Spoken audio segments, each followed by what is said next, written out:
নমস্কার, শ্রী আম্মা ভগবান শরণ। এখন আমরা শ্রী পরমজ্যোতি ভগবতী ভগবানের চমৎকার শুনব।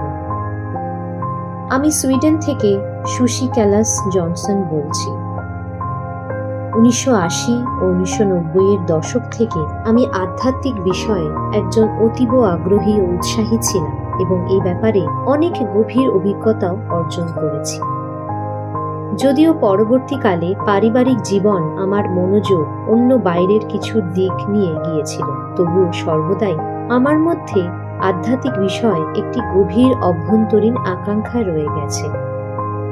2010 সালে আমি আমার প্রথম দীক্ষা পেয়েছি এবং আমার হৃদয় তৎক্ষণাৎ প্রসারিত হয়েছে, অনুভূত হয়েছিল যেন নিজের বাড়িতে ফিরে এসেছি।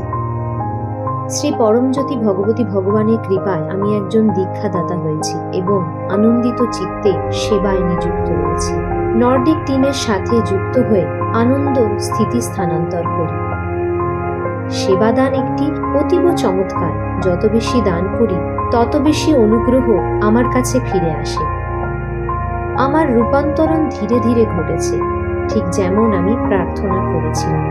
আজ আর কোনো দুঃখ ভোগ নেই, কোনো মানসিক চাপ নেই, কোনো অভ্যন্তরীণ আঘাতও নেই এবং কোনো অপরাধ বোধ নেই। চিন্তা ভাবনা জাগে, কিন্তু কোনো আন্তরিক বকবক বা শনাক্তকরণ নেই। তার বদলে অভ্যন্তরে সঙ্গীত আছে। অস্থির চিন্তা ভাবনার পরিবর্তে ভিতরে মন্ত্র ঐশ্বরিক সঙ্গীত বাজতে থাকে। শান্তি, ভালোবাসা ও আনন্দ এখন স্বতঃস্ফূর্তভাবে প্রকাশিত হয়। বিরক্তি ও ক্রোধ এখন বোঝাপড়া ও করুণায় দ্রবীভূত হয়েছে।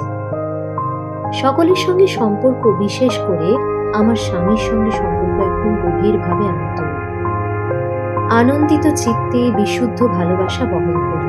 এমনকি জীবনের কঠিনতম আহ্বানগুলি ধৈর্য, ভালোবাসা ও মমতার সঙ্গে মোকাবিলা করতে পারি।